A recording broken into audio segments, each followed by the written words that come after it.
நீங்கள் இணைந்திருப்பது சங்கமம் வானொலி. Destiny in Jesus Christ Tamil கிறிஸ்தவ வானொலி கனேடிய மண்ணிலிருந்து ஒலிபரப்பாகிறது.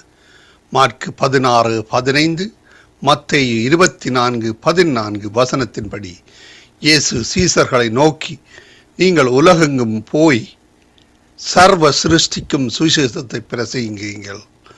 ராஜ்யத்தினுடைய இந்த சுவிசேஷம் பூலோகமெங்குமுள்ள சகல ஜாதிகளுக்கும் சாட்சியாக பிரசங்கப்படும். அப்பொழுது முடிவு வரும் என்ற வசனத்தின்படி ஆத்துமாக்களை பரலோகத்தில் சங்கமிக்கும் வானொலி சங்கமம். சங்கமம் சங்கமம்.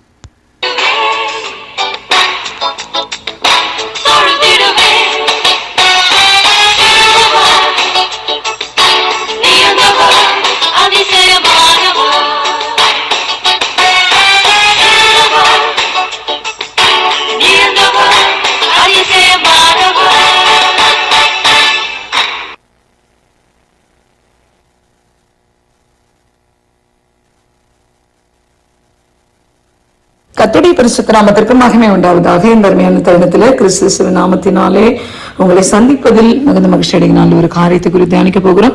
சங்கீதம் 61:5 வாசிக்கலாமா? தேவனே, நீர் என் பொருத்தனைகளை கேட்டீர், உமது நாமத்திற்கு பயப்படுகிறவர்களின் சுதந்திரத்தை எனக்கு தந்தீர். ஆமென். ஹல்லேலூயா. கர்த்தருடைய பொருத்தனைகளை கேட்டீர். பொருத்தனைகளை கேட்டீர் அப்படின்னா என்ன? செலுத்தவே இல்லை, சொல்லப்படுகிற பொருத்தனை. என் வாழ்க்கையில இந்த காரியத்தை செய்யுங்க, என் ஊழியத்துல செய்யுங்க, என் பிள்ளைகளுக்கு செய்யுங்க, எனக்கு செய்யுங்க அப்படி நம்ம சில பொருத்தனைகளை வைக்கிற பாருங்க. அதை கர்த்தர் கேட்கிறார். அந்த பொருத்தனை என்னவோ நீங்க வைக்கிற பொருத்தனைகளை கர்த்தர் கேட்கிறார். பொருத்தனை என்பது என்ன? செய்யப்படுவதற்கு முன்பாகவே நாம் கேட்டு, நான் உங்களுக்கு இதை செய்கிறேன் என்று சொல்லி அதற்காக ஒப்பு கொடுக்கிற காரியம் தான் பொருத்தனை, இல்லைங்களா? அண்ணன் பொருத்தனை பண்ணிக்கிட்டாங்க. என்ன பொருத்தனை பண்றாங்க? குழந்தை இல்லை. இன்னொரு அவங்க கணவரோட இன்னொரு மனைவி ரொம்ப அற்பமா அவங்கள நடத்துறாங்க. கண்ணீர் வேதனையுமா ஆலயத்துக்கு வந்தவங்க அங்க பொருத்தனை பண்றாங்க. நீர் எனக்கு ஒரு ஆண் பிள்ளையை கொடுப்பீரானால் அதை உங்க சமூகத்துல நான் வளர்க்கிறேன், என்ன ஆலயத்துல கொண்டு வந்து விட்டுவேங்கிறாங்க. நான் என் குழந்தையை கொண்டு வந்து ஆலயத்துக்கு நான் உமக்கு ஒப்பு கொடுக்குறேங்கிறாங்க. இந்த மொத்த பைபிள்லே ஒரு பயங்கரமான பொருத்தனை இதுதான். என் பிள்ளையை நான் உங்களுக்கு ஒப்பு கொடுத்துறேன்ப்பா அப்படின்னு சொல்றாங்க பாருங்க. அதுதான் அந்த பிள்ளை பால் மறந்த உடனே சொன்ன பொருத்தனையை உடனே செஞ்சாங்க. இன்னைக்கு நீங்க என்ன பொருத்தனை பண்ணிருக்கீங்க? ஊழியம் செய்யறேன்னு பொருத்தனை பண்ணிட்டீங்களா? இல்ல கர்த்தருக்காக ஏதாவது செய்யறேன்னு பொருத்தனை பண்ணிருக்கீங்களா? காணிக்கை கொடுக்குறேன்னு பொருத்தனை பண்ணிருக்கீங்களா? மறந்துட்டீங்களா? கர்த்தர் உங்களோடு கூட பேசி கொண்டு இருக்கிறார். ஆமென். அதை விட இன்னொரு பொருத்தனை இருக்கு. எத்தால் ஒருத்தர் யுத்தத்துக்கு போவார். யுத்தத்துக்கு போகும்பொழுது அவர் ஆண்டுட்டு ஒரு பொருத்தனை பண்ணுவார். நான் யுத்தத்திலே ஜெயித்து வீட்டுக்கு திரும்பி வரும்பொழுது எனக்கு எதிர்கொண்டு வருவது எதுவோ அதை உமக்கு நான் என்ன செய்வேன்? சர்வாங்க தகன பலியிடுவேன் பொருத்தனை பண்ணிடுவார். இப்ப அவர் எதுவோ அப்படின்றது அவரு மனசுக்குள்ள நினைச்சுப்பா ஆடு மாடு அந்த மாதிரி ஒரு காரியத்தை நினைச்சிட்டு பொருத்தனை பண்ணிருக்கலாம். ஆனா அவர் யுத்தத்துல இருந்து ஜெயித்துட்டு வரும்பொழுது அவங்க மகள் அழகா மியூசிக் போட்டுக்கிட்டு பாட்டு பாடிக்கிட்டு வருவாங்க. அப்பாவை எதிர்கொள்ள வருவாங்க. அந்த வெற்றியின் சந்தோஷத்தை கொண்டாடுவதற்காக முதலாக எதிரில் வந்துருவாங்க.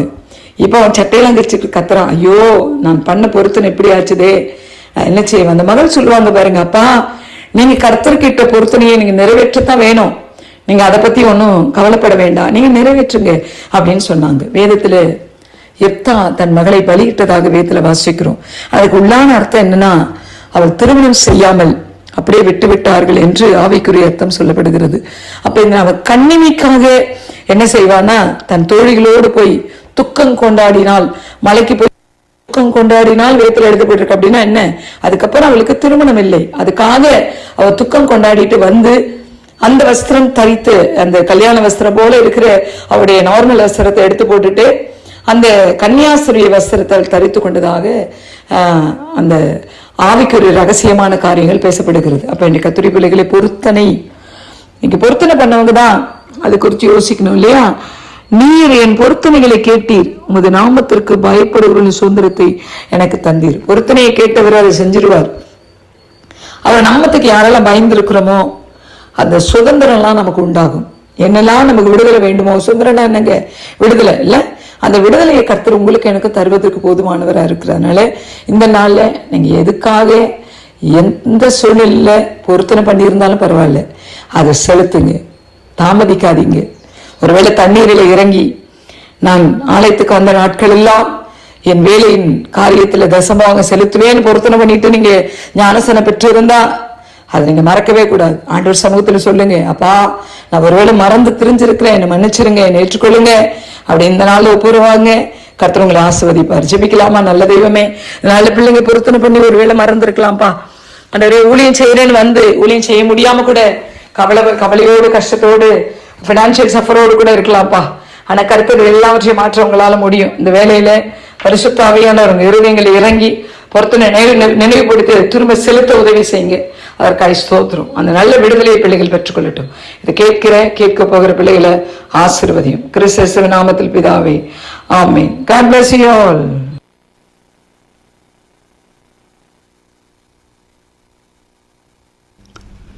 கிறிஸ்துவில் பிரியமானவர்களே, இந்த நாளுக்கென்று தேவன் நமக்கு அருளி இருக்கின்ற ஜீவ வார்த்தை ரோமரின் புஸ்தகம் 10வது அதிகாரம் 11வது வசனம். இயேசுவை விசுவாசிக்கிறவன் எவனோ அவன் வெட்கப்படுவதில்லை. எனக்கு அருமையானவர்களே, இன்றைய நாளில் கர்த்தர் உங்களின் விசுவாச ஜெபங்களுக்கு பதிலை பெற்றுக் கொள்ளுகிறதான நாளாய் வாக்கு பண்ணி உள்ளார். இன்றைக்கும் அநேகர் உங்களின் வாழ்க்கையின் பல பகுதிகளில், பிள்ளைகளின் வாழ்க்கையில், தொழில்களில், வேலை ஸ்தலங்களில் முன்குறித்த நாளில் நிறைவேற்ற வேண்டிய காரியங்களை திட்டமிட்டு செயல்படுத்திடவும் முயற்சித்தும் பிரயாசப்பட்டு கொண்டும் இருப்பீர்கள்.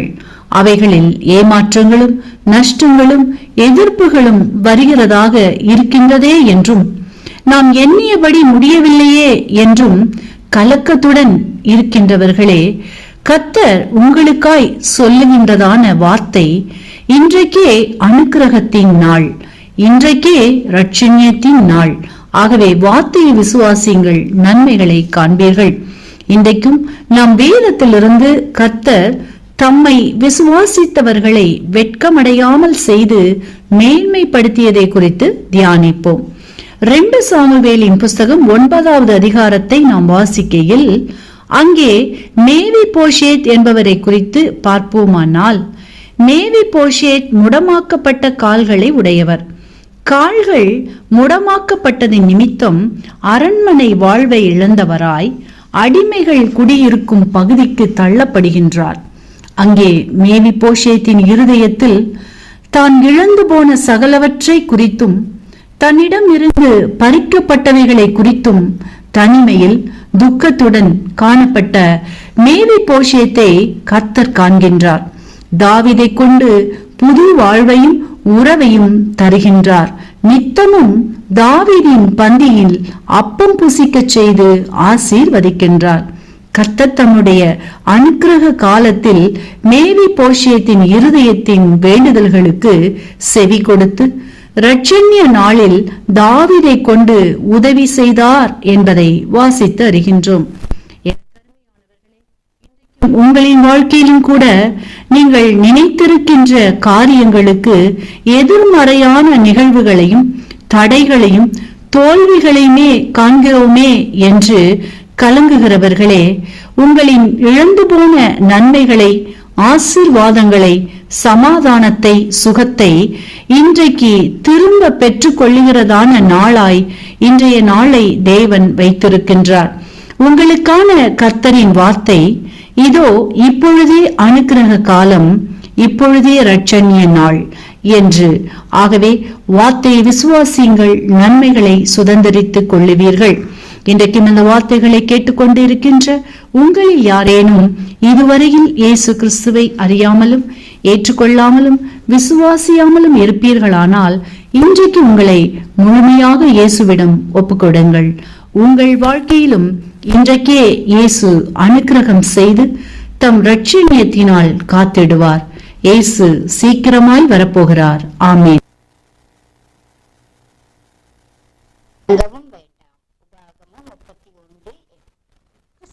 பிரியமான சங்கமம் தமிழ் கிறிஸ்தவ வானொலி நேயர்களுக்கு அன்பின் வாழ்த்துக்கள். இன்றைய மன்னா, நீ பயப்படவும் கலங்கவும் வேண்டாம். உபாகமம் 31:8. பிரியமானவர்களே, கர்த்தர் தாமே உங்களுக்கு முன்பாக போகிறவர். அவர் உங்களோடே இருப்பார். அவர் உங்களை விட்டு விலகுவதும் இல்லை, உங்களை கைவிடுவதும் இல்லை. நீங்கள் பயப்படவும் கலங்கவும் வேண்டாம். எத்தனை ஆறுதலான வார்த்தை! இதை ஒரு மனிதன் கூறியிருந்தால் அது காலப்போக்கில் மாறிவிடும். ஆனால் இதை தேவனே கூறியிருக்கும் பொழுது நீங்கள் ஒன்றை குறித்தும் பயப்படவும் கலங்கவும் வேண்டியதில்லை. ஒவ்வொரு வருடமும், ஒவ்வொரு மாதமும், ஒவ்வொரு நாட்களும், ஒவ்வொரு நிமிடங்களும் கர்த்தர் எமக்கு முன்பாக சென்று கொண்டுதான் இருக்கிறார். இஸ்ரவேல் ஜனங்களை எகிப்திலிருந்து விடுதலையாக்கி வனாந்தரத்திற்கு கொண்டு வந்த போது கர்த்தர் தாமே அவர்களுக்கு முன்பாக சென்றார். 40 ஆண்டுகள் ஒவ்வொரு இமைப்பொழுதும் கைவிடாமல் மேகஸ்தம்பங்கள் மூலமாகவும் அக்கினி ஸ்தம்பங்கள் மூலமாகவும் அவர்களுக்கு முன் சென்று அவர்களோடு செல்கிறதை வெளிப்படுத்தினார். கர்த்தர் முன் சென்றதினால் ஒவ்வொரு நாளும் இஸ்ரவேல் ஜனங்களுக்கு மன்னா பொழிந்து கண்மலையிலிருந்து தண்ணீர் சுரந்து வந்தது. அருமையான தேவனுடைய பிள்ளைகளே, எம் அருமை ஆண்டவர் இயேசு கிறிஸ்து ஒவ்வொரு நாளும் எமக்கு முன்பாக செல்வாரானால் என்னை போல பாக்கியம் உள்ளவர்கள் இந்த உலகத்தில் வேறு யாருமே இருக்க முடியாது.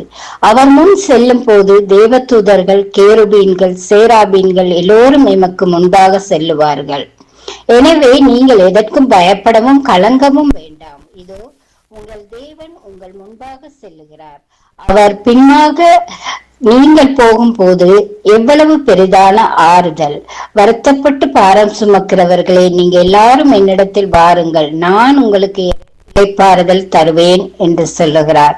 கர்த்தர் தாமே இந்த வார்த்தைகளை கொண்டு உங்கள் ஒவ்வொருவரையும்